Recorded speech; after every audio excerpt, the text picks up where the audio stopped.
Assalamualaikum warahmatullahi wabarakatuh. Perkenalkan, nama saya Muhammad Rifaldi Siregar dengan NIM akhir 50. Saya Ahmad Naufal Fadil Alvito dengan NIM akhir 117. Di sini kami berdua akan menjelaskan beberapa materi yang ada dalam mata kuliah statistik induktif. Baik, materi pertama adalah sampling. Jadi teman-teman, sampling adalah pengambilan sebagian dari populasi yang digunakan untuk mewakili nilai atau sifat seluruh populasi yang ada. Nah, jadi sebagian dari populasi yang diambil tadi itu disebutnya sebagai sampel.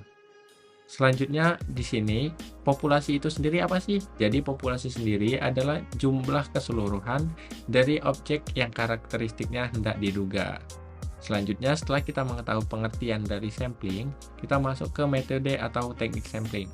Jadi yang pertama itu metode yang digunakan atau teknik yang digunakan adalah yang dipergunakan dalam mengambil sampel dari populasi. Yang kedua, proses memilih sejumlah elemen dari populasi sehingga karakteristik sampel dapat digeneralisasikan pada elemen populasi.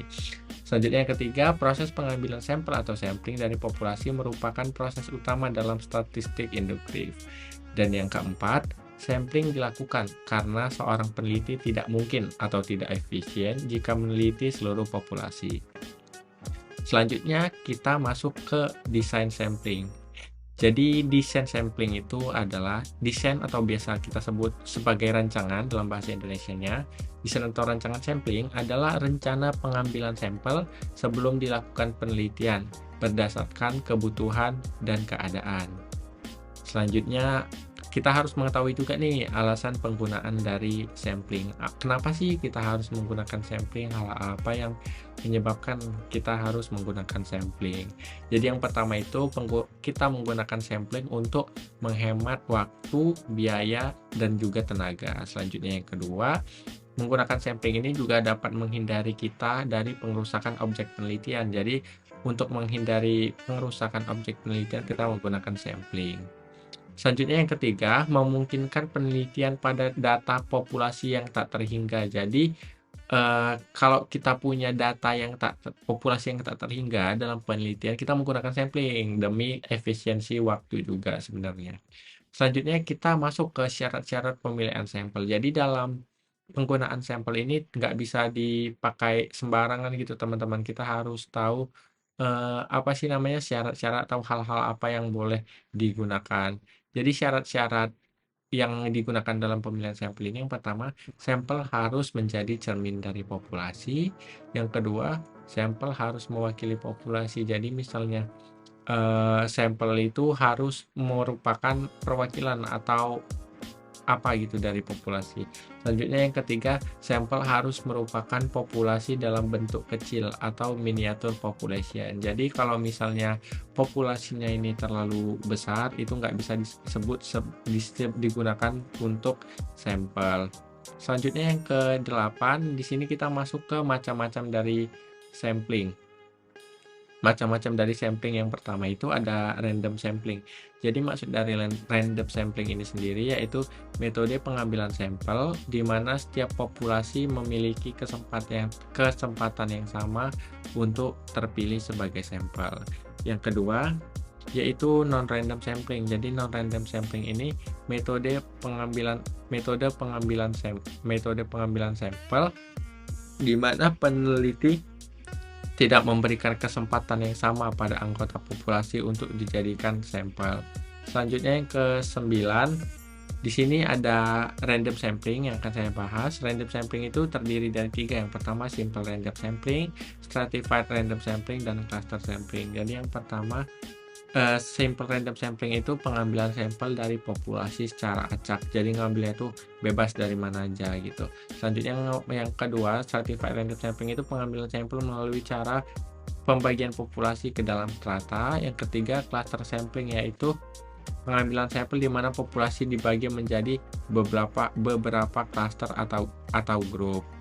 Selanjutnya di sini masuk ke non-random sampling. Non-random sampling itu terdiri dari 4. Yang pertama systematic sampling, quota sampling, snowball sampling, dan purposive sampling. Jadi yang pertama systematic sampling. Systematic sampling itu apa sih? Systematic sampling itu memilih sampel dari populasi dengan cara mengambil item-item pada populasi secara sistematis atau dengan urutan tertentu. Yang kedua quota sampling. Quota sampling itu pengambilan sampel dari populasi yang mempunyai ciri-ciri tertentu sebagai target sampai jumlah yang sudah ditentukan terpenuhi.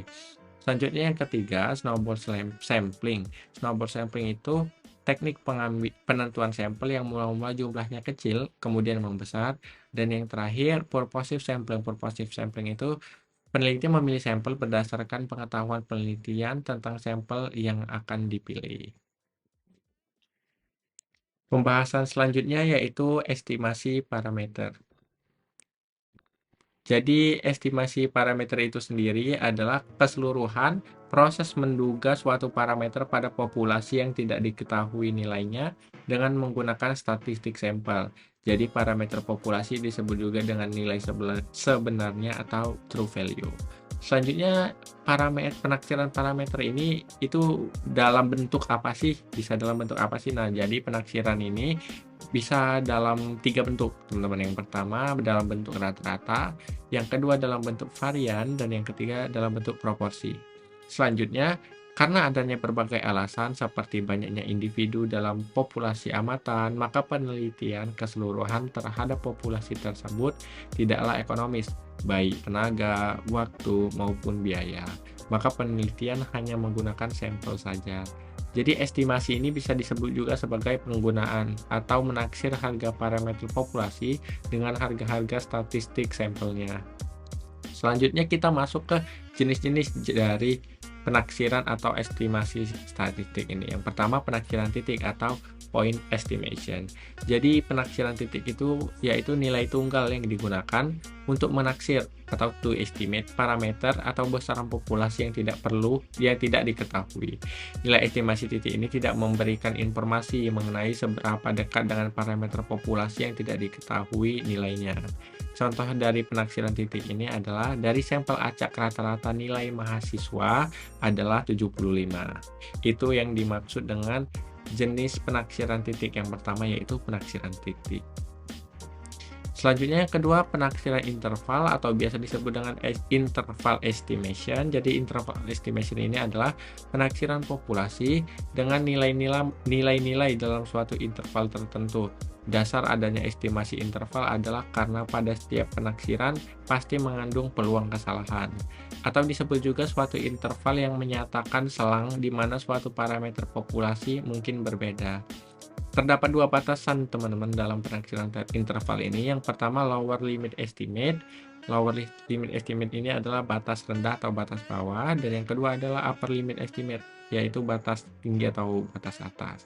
Contoh dari penaksiran interval ini adalah dari sampel acak rata-rata nilai mahasiswa adalah 76 sampai 80. Jadi perbedaannya dengan penaksiran titik adalah penaksiran titik itu mengacu kepada satu penaksiran, sedangkan penaksiran interval itu ada beberapa penaksiran. Maksudnya tidak hanya satu poin saja. Selanjutnya kita masuk ke nilai estimasi titik, nilai estimasi interval. Nilai estimasi dalam interval ini juga memberikan informasi mengenai seberapa dekat dengan parameter populasi yang tidak diketahui dengan cara memberikan informasi mengenai variabilitasnya. Estimasi ini dinyatakan dalam bentuk probabilitas. Selanjutnya kita masuk ke kriteria penaksir yang baik. Jadi kriteria penaksir yang baik ini kita gunakan untuk menduga parameter populasi karena kita harus memenuhi 3 syarat apabila ingin dikatakan penaksir kita ini baik. Yang pertama itu tidak bias atau unbiased. Jadi statistik sampel yang digunakan sebagai penduga atau penaksir harus sama atau mendekati parameter populasi yang diduga. Selanjutnya efisien. Efisien ini maksudnya statistik sampel memiliki standar deviasi yang kecil. Jadi kalau standar deviasinya terlalu besar itu tidak bisa disebut efisien dan tidak bisa menjadi salah satu faktor kriteria penaksir yang baik. Selanjutnya yang ketiga konsisten. Jika ukuran sampel meningkat, maka statistik sampel akan semakin mendekati parameter populasinya. Jadi dalam peningkatan parameter ini itu harus meningkat secara perlahan-lahan, itu nggak apa-apa, yang penting konsisten, jangan naik turun begitu teman-teman. Selanjutnya kita masuk ke tingkat pengertian dari tingkat percayaan atau confidence level. Tingkat kepercayaan adalah tingkat kepercayaan sejauh mana statistik sampel dapat mengestimasi dengan benar. Jadi tingkat kepercayaan ini adalah estimasi interval berdasarkan tingkat kepercayaan tertentu dan batas atas serta batas bawah interval. Dari prakteknya sendiri, tingkat kepercayaan ini dilakukan sebelum estimasi dilakukan. Jadi dengan menetapkan tingkat kepercayaan interval sebesar 90%, artinya seseorang yang melakukan tersebut ingin agar 90% yakin bahwa min dari populasi akan termuat dalam interval yang diperoleh. Selanjutnya, sebelum melakukan estimasi, tingkat kepercayaan ditetapkan terlebih dahulu, yaitu sebesar 1 dikurang alfa. Alfa di sini adalah tingkat signifikansi, ambang batas yang digunakan untuk menentukan signifikansi. Jika nilai keseluruhan kurang dari atau sama dengan tingkat signifikansi, data tersebut dianggap signifikan secara statistik. Baik, di sini saya akan menjelaskan materi yang pertama, yaitu hipotesis satu sampel. Hipotesis adalah dugaan sementara dalam penelitian, sedangkan uji hipotesis itu adalah suatu prosedur yang dilakukan untuk menerima atau menolak hipotesis. Di sini ada beberapa langkah-langkah uji hipotesis ya teman-teman.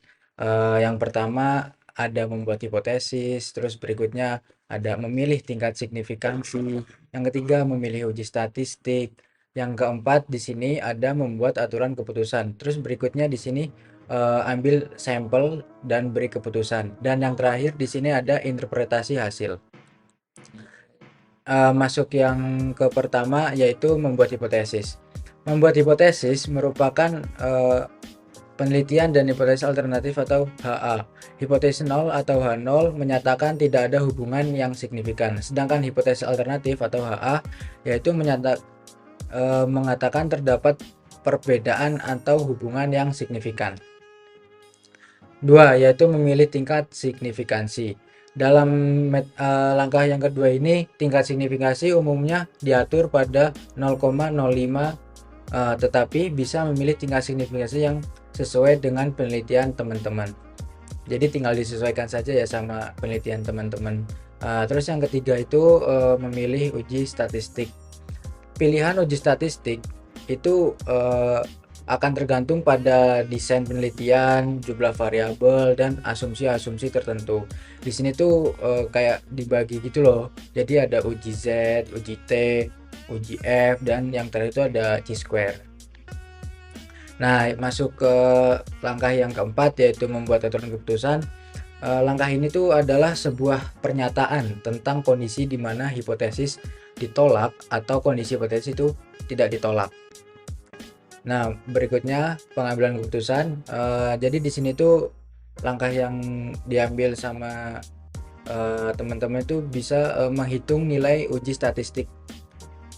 Nah, terus berikutnya membandingkan nilainya dengan nilai kritis dan membuat keputusan untuk menolak atau tidak menolak hipotesis yang nol. Gitu teman-teman. Nah, di sini yang keenam itu interpretasikan hasil. Nah, interpretasi ini adalah proses menguraikan pengumpulan data yang telah diolah. Nah, di sini tuh ada lihat hitung atau probabilitas, terus berikutnya lihat arah. Nah, terus itu sesuai dengan hipotesis atau tidak. Nah, jika iya, H0 ditolak dan HA itu terdukung. Nah, sedangkan jika tidak, H0 tidak dapat ditolak. Nah, begitu teman-teman. Baik teman-teman, berikutnya di sini ada hipotesis 2 sampel. Nah, berbeda dari uji hipotesis yang 1 sampel, yang 2 sampel ini adalah teknik statistik yang digunakan untuk membandingkan 2 kelompok atau sampel untuk melihat apakah ada perbedaan yang signifikan antara kedua kelompok tersebut. Nah, 2 sampel di sini tuh yang dimaksud itu sampel independen sama sampel dependen. Nah, adapun langkah-langkahnya teman-teman di sini. Langkah-langkah uji hipotesis 2 sampel itu sama sebenarnya sama uji yang 1 sampel. Yang pertama itu membuat hipotesis dulu. Terus memilih tingkat signifikansi. Yang ketiga memilih uji statistik. Terus berikutnya yang keempat membuat aturan keputusan. Yang kelima ambil sampel dan beri keputusan. Nah, yang terakhir ini interpretasi hasil. Baik, berikutnya di sini saya mau menjelaskan sampel dependent ya teman-teman. Jadi sampel dependent itu apa sih? Menurut teman-teman sampel dependent itu apa? Nah, di sini saya akan menjelaskan ya. Sampel dependent itu atau sampel berpasangan adalah jenis sampel di mana dua nilai terukur berkaitan satu sama yang lain. Nah, contoh dari sampel dependent ini tuh seperti penurunan berat badan sebelum dan sesudah diet atau skor pretest dan pasca tes dari sekelompok siswa. Nah, berikutnya di sini kan ada sampel independen. Nah, sampel independen ini atau sampel yang tidak berpasangan, jadi bertolak belakang sama sampel yang dependen tadi. Nah, sampel independen ini adalah jenis sampel di mana nilai terukur independen itu satu sama lain tuh terukur gitu nilainya. Nah, adapun contoh dari sampel independen ini yaitu membandingkan skor tes dari dua kelompok siswa yang berbeda, seperti kelompok laki-laki dan kelompok perempuan gitu teman-teman. Nah, berikutnya di sini ada uji chi-square yang tadi saya sebut di awal. Nah, uji square itu dapat dikatakan sebagai uji proporsi untuk dua peristiwa atau lebih dan data berjenis nominal, sehingga datanya itu bersifat discrete. Nah, dalam uji square ini dihadapkan pada suatu pengujian apakah perbedaan antara frekuensi hasil observasi dengan frekuensi yang diharapkan oleh peneliti itu dari sampel yang terbatas merupakan perbedaan yang signifikan atau tidak. Jadi gitu teman-teman ya. Nah, kegunaan uji square ini tuh berguna untuk mengubah hubungan atau pengaruh dua arah variabel nominal dan antara variabel satu dengan variabel nominal lainnya. Nah, karakteristik uji chi-square ini tuh yang pertama ada nilai chi-square itu selalu positif teman-teman. Jadi nilainya itu gak bakal negatif atau ya negatif. Terus terdapat beberapa keluarga distribusi chi-square. Nah, yaitu distribusi chi-square dengan DK sama dengan 1, 2, 3 dan seterusnya. Nah, bentuk distribusi square ini adalah menjulur ke positif, teman-teman. Nah, pengujian yang dapat dilakukan dengan uji chi-square itu yaitu ada 3 ya. Uji ketepatan distribusi, yang kedua ada uji beda K proporsi populasi, terus yang ketiga atau yang terakhir ini ada uji hubungan antara dua variabel atau dua independensi atau table kontingensi. Nah, di sini masuk ke langkah-langkah uji hipotesis chi-square. Yang pertama membuat hipotesis, yang kedua ada memilih tingkat signifikansi, yang ketiga memilih uji statistik, yang keempat membuat aturan keputusan. Nah, yang kelima ini ambil sampel dan beri keputusan. Sedangkan yang terakhir ada interpretasi hasil. Jadi agak mirip-mirip ya teman-teman sama yang uji 1 sama 2 sampel itu.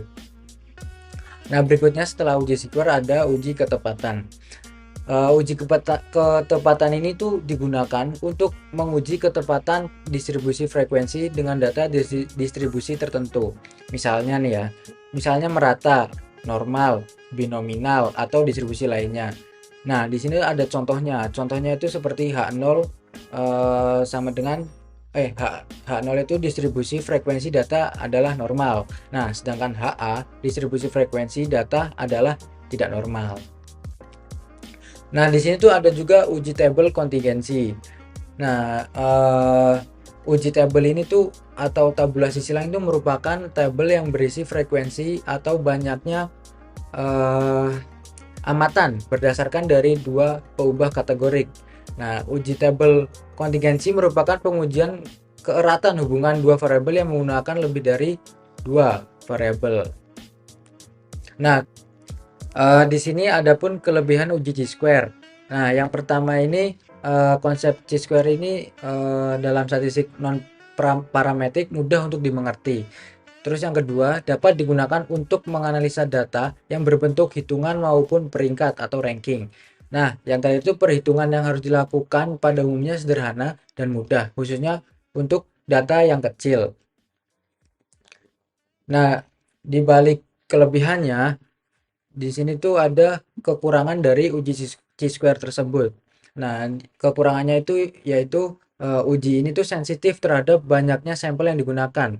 Jadi uji ini tuh kurang akurat jika terdapat nilai frekuensi harapan yang kurang dari 5 pada sel tabel kontingensi. Bahkan, uji ini tidak dapat digunakan jika frekuensi harapan yang kurang dari 5 terdapat lebih dari 20% dari total sel yang ada atau bila terdapat nilai frekuensi harapan yang kurang dari 1.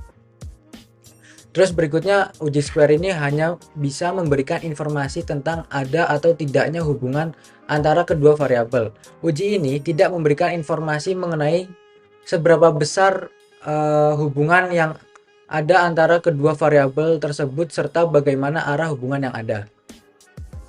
Terus ada lagi kekurangannya, uji chi-square ini hanya bagus digunakan untuk skala data nominal untuk kedua variabel yang diuji.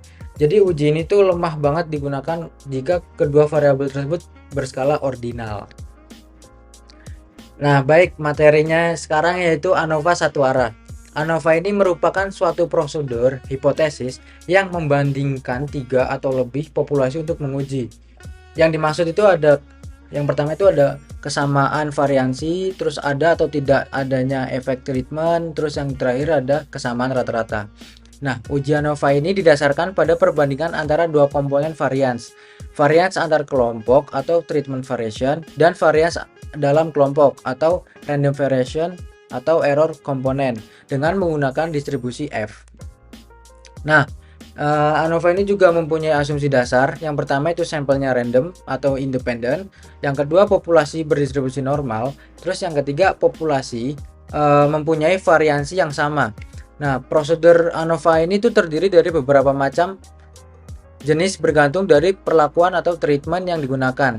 Yang pertama, analisis varians satu arah atau one way ANOVA.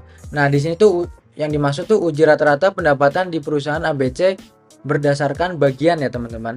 Nah, terus berikutnya analisis varians dua arah atau two way ANOVA. Di sini tuh uji rata-rata pendapatan di perusahaan ABC, tapi ini tuh berdasarkan bagian dan jenis pendidikan. Nah, di sini tuh ada tabelnya juga ya, teman-teman. Di sini yang pertama kita melihat dari data. Nah, data itu kita dibagi menjadi 3. Dari data dibagi deviasi, terus dibagi 3. Di sini tuh ada antar kelompok atau between, terus dalam kelompok atau within. Nah, dari dua ini tuh masuk ke total. Nah, total turun ke jumlah kuadrat atau sum of squares atau yang sering disebut teman-teman tuh SS. Nah, dari SS ini dibagi menjadi 3, SS antar kelompok, SS total, atau yang terakhir tuh SS dalam kelompok. Nah, dari ketiga ini kita tuh jadi satu lagi. Nah, satunya itu varians. Nah, dalam varians ini tuh yang dimaksud tuh ada mean square atau MS. Nah, dari MS ini bisa menjadi analisis varians atau analisis of variance. Nah, dari analisis varians ini tuh dibagi menjadi 3, yaitu one way, two way, dan three way. Sedangkan yang di bawahnya ini juga ada between atau subject design, terus ada within subject design. Nah, di sini tuh yang dimaksud itu sebagai mix design ya, teman-teman. Begitu. Nah, masuk ke materi ANOVA satu arah. ANOVA satu arah itu pengujian terhadap beda lebih dari 2 populasi dengan menggunakan satu perlakuan atau treatment. Uji analisis seragam satu arah memiliki daerah penolakan atau rejection di sebelah kanan dari distribusi F. Nah, pengujian hipotesis dengan ANOVA ini memiliki prosedur yang sama dengan uji hipotesis sebelumnya, yaitu distribusi Fisher. Seperti halnya distribusi T, bentuk kurva distribusi Fisher ini tergantung dengan tingkat signifikasi dan jumlah derajat bebas atau DF, yang terdiri dari dua derajat bebas, di mana satu sebagai pembilang dan satu sebagai penyebut. Nah, keduanya ini disebut sebagai parameter distribusi F. Nah, contoh, tentukan nilai F dengan derajat bebas 8 atau pembilang dan 14 atau penyebut serta 0,05 luas daerah pada kurva distribusi F tersebut. Nah, dari sini tuh hasilnya ketemu F sama dengan 2,70. Nah, berikutnya di sini ada menentukan nilai F hitung ya. Nah, di sini ada beberapa rumusnya di sini. Nah, di sini tuh K ya akan jelaskan. K itu sebagai jumlah populasi. Nah, N itu sebagai jumlah sampel. MST itu varians antar kelompok, sedangkan SST itu deviasi antar kelompok. Jangan kebalik ya teman-teman. Nah, terus di sini MSE itu sebagai varians dalam kelompok. Nah, terus ada juga SSE, deviasi dalam kelompok. Nah, sedangkan T1 itu total nilai data, X1 data sampel. Berikutnya ada materi ANOVA dua arah. ANOVA dua arah ini digunakan untuk memperkirakan bagaimana rata-rata suatu variabel kuantitatif berubah sesuai dengan tingkat dua variabel kategori. Jadi, gunakan ANOVA dua arah ini jika kita ingin mengetahui bagaimana dua variabel independen jika digabungkan mempengaruhi variabel dependen. Jadi begitu teman-teman. Nah, ANOVA dua arah ini tuh pengujiannya terhadap beda lebih dari dua populasi dengan menggunakan dua perlakuan atau dua treatment teman-teman. Uji analisis ragam dua arah ini selalu memiliki daerah penolakan di sebelah kanan dari distribusi F. Nah, pengujian hipotesis dengan ANOVA ini memiliki prosedur yang sama dengan uji hipotesis sebelumnya. Jadi di sini saya akan menjelaskan cara menggunakan ANOVA dua arah. Nah, ANOVA dua arah ini tuh adalah pengujian yang menganalisis pengaruh variabel independen terhadap hasil yang diantisipasi beserta hubungan hasilnya. Nah, jika menyangkut faktor acap, faktor tersebut biasanya tuh dianggap tidak memiliki pengaruh statistik pada sekumpulan data. Nah, jadi hal ini tuh bertentangan dengan faktor yang sistematis yang mana statistiknya tuh dianggap penting. Jadi gitu. Nah, seorang peneliti dapat menggunakan ANOVA dua arah ini ketika dia itu ingin memiliki satu variabel pengukuran serta dua variabel yang bersifat nominal gitu teman-teman. Nah, jangan lupa juga perhatikan bahwa variabel nominal atau juga dikenal sebagai faktor ini faktor nominal ada di semua kemungkinan kombinasi. Dengan menggunakan ANOVA dua arah, sebagai peneliti itu kita dapat mengetahui apakah variabilitas hasil disebabkan oleh faktor-faktor yang dianalisis atau hanya kebetulan. Nah, di sini tuh kita juga dapat menerapkan ANOVA di berbagai bidang seperti ekonomi, keuangan, ilmu sosial, bahkan bisa sampai ke kedokteran. Nah, di sini adapun penggunaan ANOVA dua arah ini ya teman-teman. Jika kita ingin mengidentifikasi faktor mana yang mempengaruhi hasil tertentu, pertama-tama kita harus menerapkan uji ANOVA. Dengan melakukan pengujian, penguji mungkin dapat membantu kita melakukan analisis lebih lanjut tentang faktor metodis yang berkontribusi terhadap variabilitas kumpulan data secara statistik. Selain itu, uji ANOVA dua arah ini akan memberitahu kita hasil dari dua variabel independen tersebut terhadap variabel yang dependen. Nah, hasil dari uji ANOVA tersebut dapat digunakan dalam uji F untuk mengetahui signifikansinya terhadap rumus regresi secara keseluruhan ya teman-teman. Nah, ini juga berguna untuk ketika kita ingin menguji pengaruh variabel satu sama yang lainnya gitu. Hal ini sama dengan uji T dua sampel berganda. Meskipun demikian, ini cocok untuk berbagai masalah karena biasanya menghasilkan lebih sedikit kesalahan dari tipe yang pertama atau tipe 1. Nah, ANOVA ini juga dapat digunakan untuk mengelompokkan perbedaan dengan membandingkan rata-rata setiap kelompok, termasuk menyebarkan varian ke sumber yang berbeda. Nah, contoh dari penelitian ANOVA 2 arah ini di sini contohnya itu penelitian menggunakan two-way ANOVA yang dapat kita pahami bersama-sama. Di sini tuh judul penelitiannya itu pengaruh jenis iklan dan lokasi display terhadap tingkat penjualan minuman kopi. Nah, tujuan penelitian ini tuh untuk mengevaluasi pengaruh dua faktor yang berbeda, yaitu jenis iklan dan lokasi display produk terhadap tingkat penjualan minuman kopi di sebuah pusat perbelanjaan. Nah, langkah-langkah penelitian di sini tuh yang pertama pengumpulan data. Nah, di sini tuh kita mengumpulkan data itu lewat ambil sampel pengunjung pusat perbelanjaan yang melihat minuman kopi. Nah, setelah itu kita catat jenis iklan yang mereka lihat.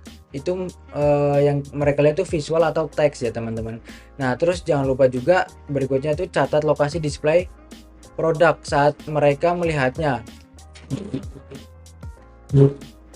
Mereka melihatnya di depan toko atau di dalam toko. Baik, berikutnya ada catat jumlah produk minuman kopi yang mereka beli. Gitu, teman-teman. Nah, setelah dari pengumpulan data tersebut, kita masuk ke hipotesis. Nah, hipotesis 0 atau H0 ini jenis iklan dan lokasi display tidak berpengaruh signifikan terhadap tingkat penjualan produk minuman kopi. Nah, yang hipotesis alternatif atau H1 terdapat pengaruh yang signifikan dari jenis iklan dan lokasi display yang terhadap tingkat penjualan produk minuman kopi.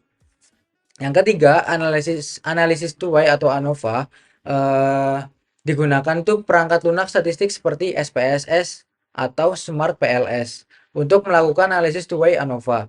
Nah, variabel dependent ini adalah jumlah produk minuman kopi yang terjual, sementara variabel independennya itu adalah jenis iklan, visual atau teks, dan lokasi display di depan toko atau di dalam toko tadi.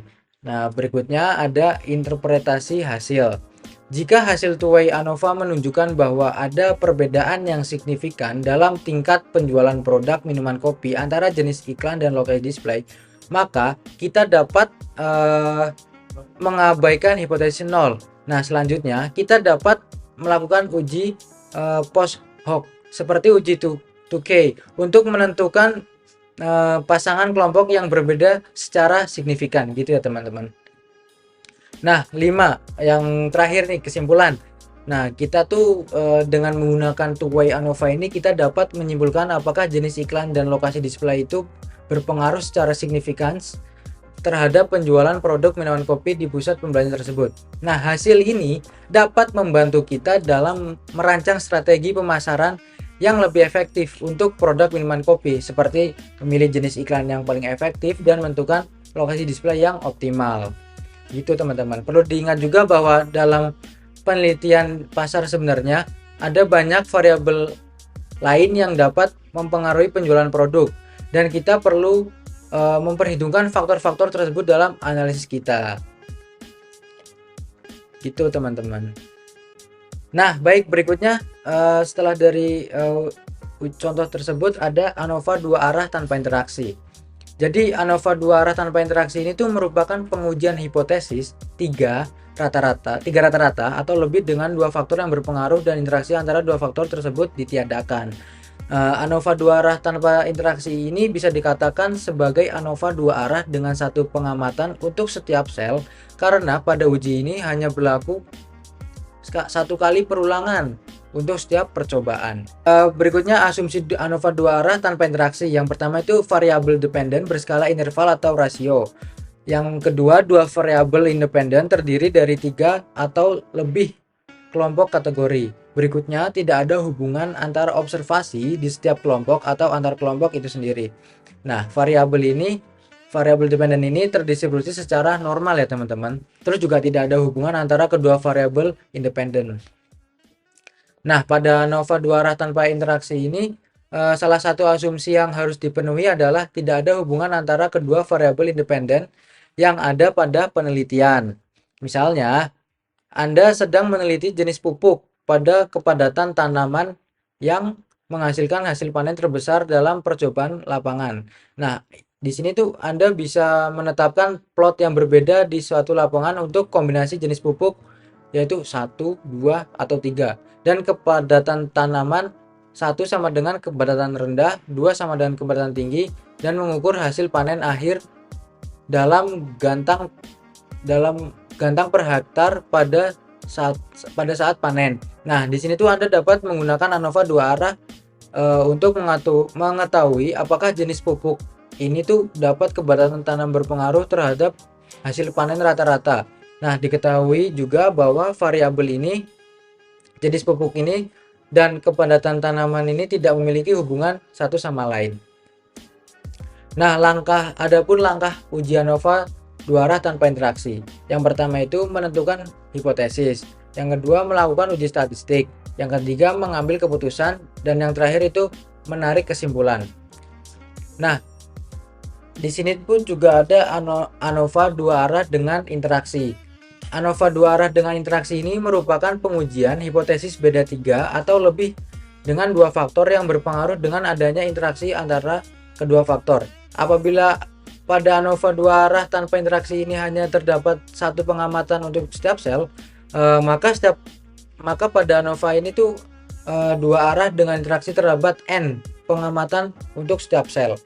Untuk asumsi dan langkah uji ANOVA 2 arah tanpa interaksi ini tuh kurang lebih sama dengan uji ANOVA 2 tanpa interaksi yang tadi. Selanjutnya kita masuk ke analisis korelasi. Jadi korelasi itu adalah artinya, dalam satu kata itu artinya suatu hubungan. Dalam statistik sendiri, analisis korelasi adalah suatu teknik statistika yang digunakan untuk mengukur keeratan hubungan atau korelasi antara dua variabel. Fungsi dari analisis korelasi sendiri yaitu untuk melakukan standarisasi pada hasil kovarian atau ukuran hubungan antara dua variabel yang didapat. Selanjutnya, faktor penyebab terjadinya korelasi. Jadi sebelum kita mengetahui lebih dalam tentang korelasi, kita harus tahu kenapa sih korelasi ini bisa terjadi, apa hal-hal yang menyebabkan korelasi ini bisa terjadi dalam statistik. Jadi adanya korelasi antara variabel dengan variabel lain-lain ini disebabkan oleh, yang pertama, korelasi yang benar-benar ditimbulkan oleh faktor kebetulan saja. Memang ada beberapa hal kebetulan yang bisa menunjukkan adanya korelasi.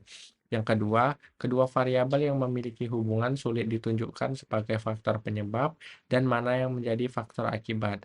Contoh antara permintaan dan penawaran pasar. Jadi maksudnya antara kedua variabel ini kita nggak tahu ini yang mana penyebabnya, yang mana akibatnya. Nah, jadi dari dua variabel tersebut kita bisa mencari di mana adanya korelasi. Selanjutnya yang ketiga, variabel yang berkorelasi sebenarnya dipengaruhi oleh variabel atau faktor lain. Misalnya harga cabai dan harga baju yang sangat dipengaruhi oleh faktor ketiga, yakni penghasilan atau harga-harga barang yang lain. Artinya hubungan sebab akibat mungkin ada, tapi korelasinya menjadi tidak penting. Selanjutnya kita masuk ke koefisien korelasi. Nah, koefisien korelasi ini adalah ukuran statistik analisis korelasi, yaitu itu sendiri disebut dengan koefisien korelasi atau E. Koefisien korelasi ini menunjukkan sejauh mana pasangan angka untuk kedua variabel. Nah, besarnya koefisien korelasi atau R ini adalah 0, lebih kecil atau sama dengan 1, dan lebih besar atau sama dengan 1. Nah, nilai min 1 ini menunjukkan korelasi linear negatif sempurna antara dua variabel. Kalau nilainya 0, menyatakan hubungan yang lemah atau menunjukkan tidak ada korelasi linear antara dua variabel. Dan yang ketiga, nilai 1 menunjukkan korelasi linear positif sempurna antara dua variabel. Nah, nilai korelasi yang mendekati min 1 atau plus 1 itu menyatakan hubungannya ini masih sangat kuat gitu, masih sangat kuat. Jadi semakin mendekati minus 1 atau semakin mendekati positif 1 itu nilainya semakin kuat. Selanjutnya, bentuk analisis dari korelasi. Jadi dalam korelasi ini juga ada bentuk-bentuknya, teman-teman. Di analisis korelasi ini kita punya 3 bentuk, yaitu yang positif, negatif, dan korelasi 0 atau zero correlation. Yang pertama, korelasi positif. Korelasi positif ini adalah hubungan antara dua variabel ketika kedua variabel itu bergerak dalam arah yang sama. Oleh karenanya, satu variabel meningkat jika variabel lainnya meningkat, atau satu variabel menurun sementara yang lain juga menurun. Contoh korelasi positif adalah tinggi dan berat badan, di mana orang yang lebih tinggi memang cenderung akan lebih berat. Jadi korelasi positif ini bisa kita katakan berjalan beriringan. Kalau satu naik, yang satunya naik, yang satu turun, yang satu juga ikut turun gitu. Selanjutnya korelasi negatif. Korelasi negatif ini merupakan hubungan antara dua variabel ketika peningkatan satu variabel dikaitkan dengan penurunan variabel lainnya. Contoh korelasi negatif adalah ketinggian di atas permukaan laut dan suhu. Misalnya saat kita mendaki gunung, artinya kita sedang meningkatkan ketinggian sehingga korelasinya suhunya menjadi lebih dingin gitu. Jadi korelasi negatif ini kembalian dari korelasi positif. Jadi jika yang variabel satu naik, maka variabel satunya itu turun. Selanjutnya korelasi nol atau zero correlation. Nah, jenis korelasi nol ini ada ketika tidak adanya hubungan antara dua variabel. Contohnya yaitu tidak ada hubungan antara jumlah teh yang diminum dengan tingkat kecerdasan atau kekuatan tubuh seseorang yang meminumnya. Jadi korelasi nol ini bisa dibilang antara dua variabel ini nggak ada hubungan. Jadi kalau yang satu naik, yang satu itu ya nggak ngapa-ngapain gitu.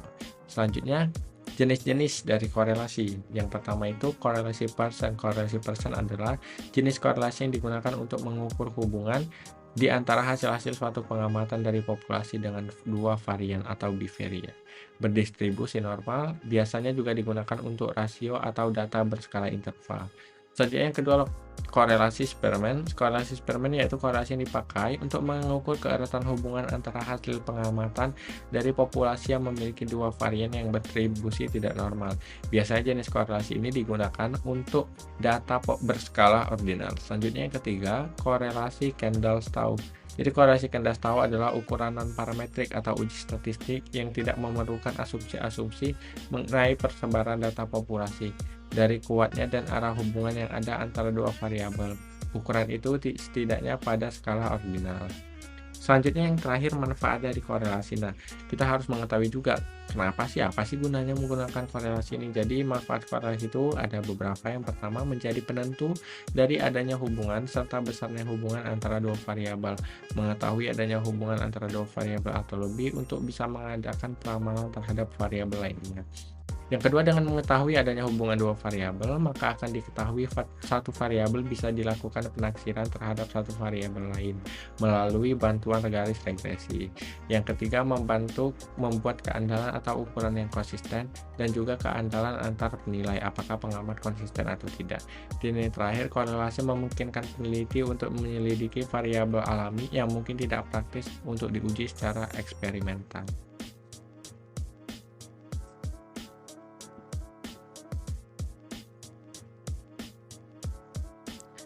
Selanjutnya kita masuk ke analisis regresi. Jadi analisis regresi itu apa sih? Jadi analisis regresi pada dasarnya merupakan seperangkat metode penelitian statistik yang kerap kali dipergunakan untuk estimasi hubungan antara variabel dependen dan satu atau lebih variabel independen.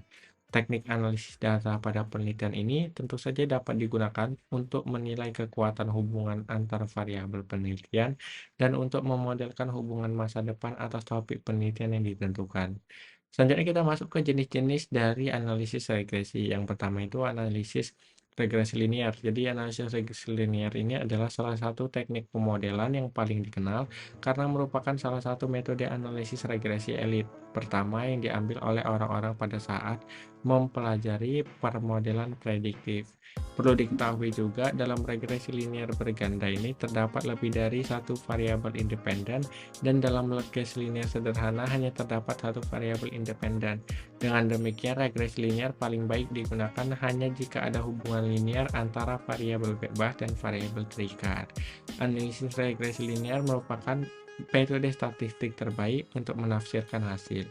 Contoh dari analisis regresi linear ini adalah misalnya sebuah bisnis menggunakan regresi linear untuk mengukur keefektifan kampanye pemasaran, penetapan harga, dan promosi atas penjualan suatu produk. Misalkan sebuah perusahaan yang menjual peralatan olahraga ini juga bisa memahami apakah dana yang mereka investasikan dalam pemasaran dan branding produk mereka telah memberi keuntungan yang besar atau enggak.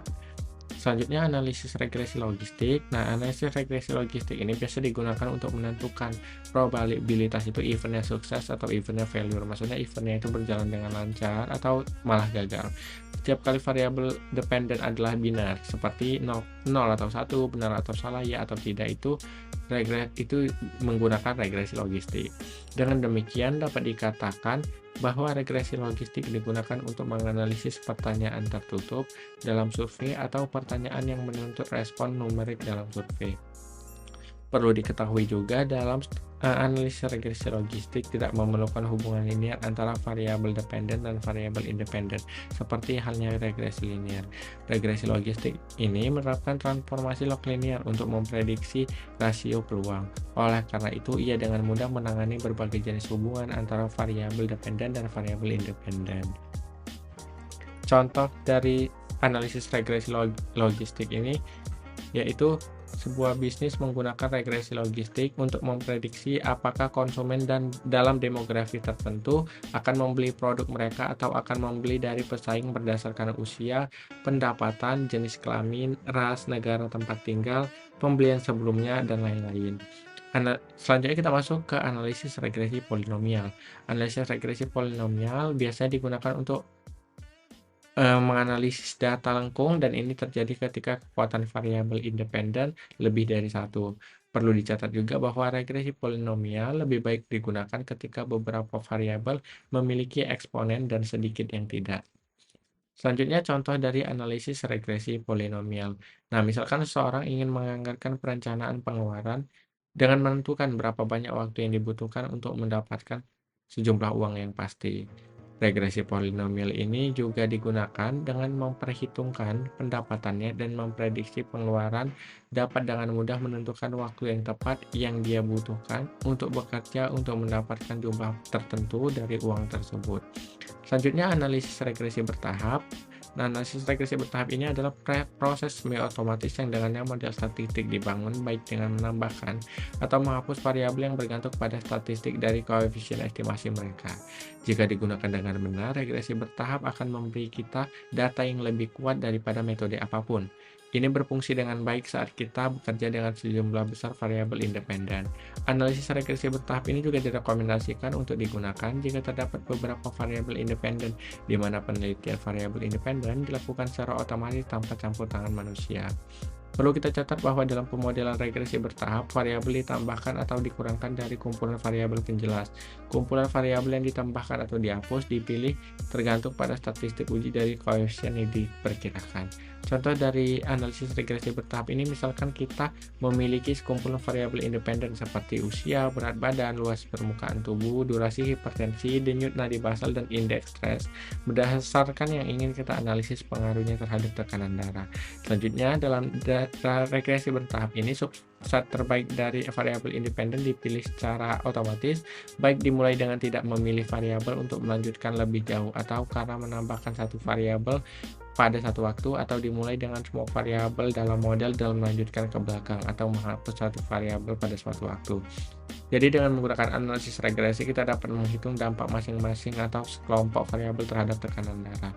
Yang terakhir kita masuk ke analisis regresi Wright. Regresi Wright didasarkan pada metode kuadrat terkecil biasa yang digunakan untuk menganalisis data multikolinearitas, yaitu data di mana variabel independen sangat berkorelasi. Kolinearitas dapat dijelaskan sebagai hubungan yang hampir linear antara variabel. Namun regresi Wright menghilangkan kesalahan standar dengan menambahkan beberapa tingkat bias ke perkiraan regresi dengan motif untuk memberikan perkiraan yang lebih dapat diandalkan. Perlu kita catat bahwa asumsi yang diturunkan melalui regresi Wright mirip dengan regresi kuadrat terkecil. Satu-satunya perbedaan adalah normalitasnya. Meskipun nilai koefisien dibatasi dalam regresi Wright, nilai koefisien tidak pernah mencapai 0 yang menunjukkan ketidakmampuan untuk memilih variabel. Selanjutnya contoh dari analisis regresi Wright ini adalah misalkan kita tergila-gila nih pada penyanyi yang tampil di sebuah acara di dekat tempat tinggal kita, dan kita pergi menonton mereka dengan motif untuk mencari tahu siapa penyanyi yang lebih baik.